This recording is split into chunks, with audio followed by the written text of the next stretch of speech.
you think that nobody is making an inexpensive, fun car these days, you'd be mistaken.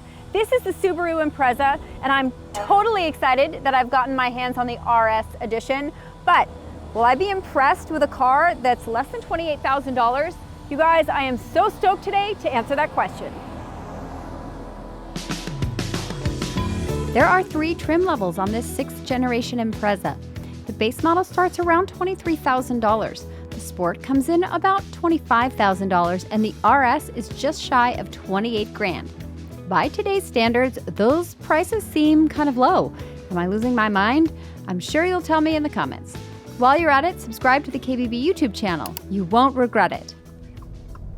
The base and the Sport trim get a 2-liter flat 4 that makes 152 horsepower and 145 pound-feet of torque. But if you upgrade to the RS, which of course this is the one that I'm driving, then you get a 2.5-liter 4-cylinder boxer engine that makes 182 horsepower and 178 pound-feet of torque. I don't know, does that sound like enough? Yes. This little guy feels well powered. And if you're a fan girl or boy and want to tune it out to, 190, 200 horsepower, I'm sure it would be even more fun. But you guys, as it is, there is a bunch of pep and zip here. And if you're looking for even more vavoom, then Sport mode is your jam. You get a little bit of extra giddy up feel, which means accelerated fun. This engine pulls really, really nicely. Honestly, for the weight and the size of this vehicle, I think the power is ample. It does come with a CVT, maybe not ideal, but I'm kind of digging the way that Subaru has tuned theirs. And to be honest, with the paddle shifters, you can downshift and kind of pretend like you're shifting some gears. It actually does make a difference. Something else that's making driving the Impreza pretty great is how quiet it's gotten in the cabin. Subaru's done this recently also with the Crosstrek, and honestly, it does make a world of difference in here. One of my colleagues did mention that fans of the Boxer engine with the new sound damping maybe can't hear the engine as well, but I'm gonna say that those people are sort of more the exception and not the rule. Personally, I prefer that it's a little more quiet in here. It's a little bit more of a serene ride, and just feels like maybe the build quality is a little bit better. As it's a Subaru, the Impreza comes standard with all-wheel drive, making it a rarity in the hatch category. It also makes it feel stable and super fun around turns. The added power from that larger engine, yeah, that makes it even better. The ride on the Impreza is actually better than I anticipated that it would be. The RS does get a Sport suspension, so it's a little bit firmer than I would imagine the base or the Sport is. It kind of strikes a nice balance because it's not super jarring and super stiff, nor does it not push things far enough. So I think, again, they've done a really nice job. The chassis is 10% stiffer. It gets softer springs, it gets firmer shocks, and all of those things put together actually end up being a really nice combination. Add in steering that's surprisingly locked in. The Subaru borrows it from the WRX, and the brake pedal feels confident, bringing everything to a satisfying halt. In concert, everything works surprisingly well on this little sucker. I hate to say this, but I feel like I kind of have to. I'm Impreza'd. It's terrible. That's awful. I apologize. Something else that's impressive, gas mileage with its now larger 16.6-gallon gas tank. The 2.5-liter gets 30 more horsepower, but it's almost as efficient as the 2-liter. So, folks, if you can pony up the extra $5,000, do it.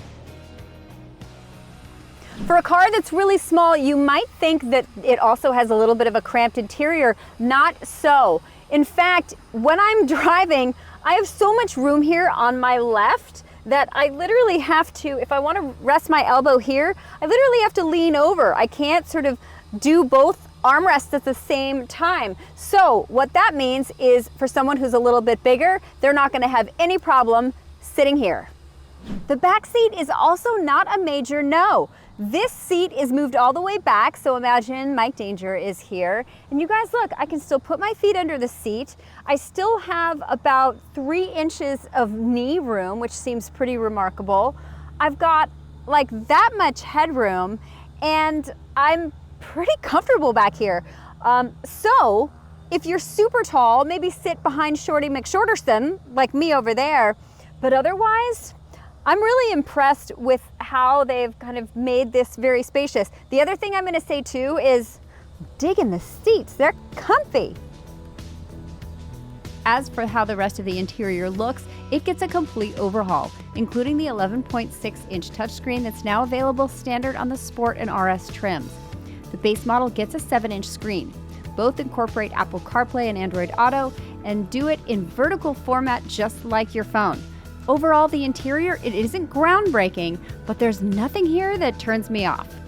If you're looking for other hatchbacks in the category, then check out the Honda Civic hatch, the Toyota Corolla hatchback, the Mazda 3 hatchback, and you know what? I'm even gonna throw in the Kia Soul into this mix because I just love it. Oh, and please, I don't wanna hear in the comments, well, Subaru should have just kept making the WRX hatchback.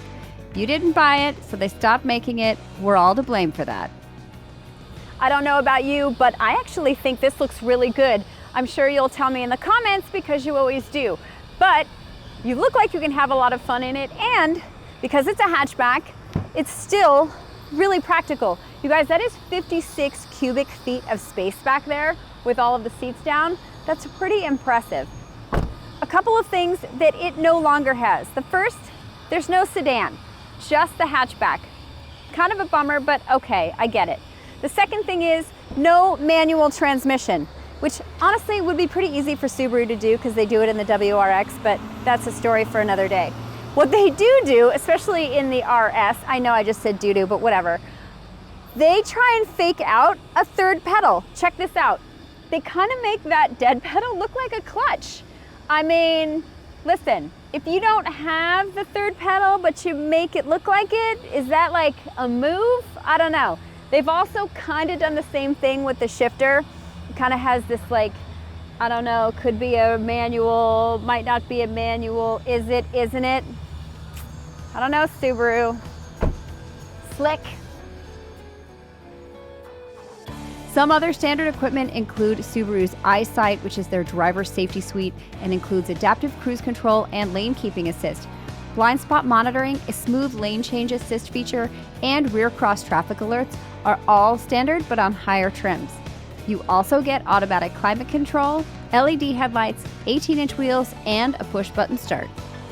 When it comes to the RS, which was originally debuted in 1998 but disappeared for a little bit, in addition to the upgraded engine, you get dark gray 18-inch wheels, a blacked-out grille, side spoilers, and side mirrors, as well as upgraded LED headlights and fog lights.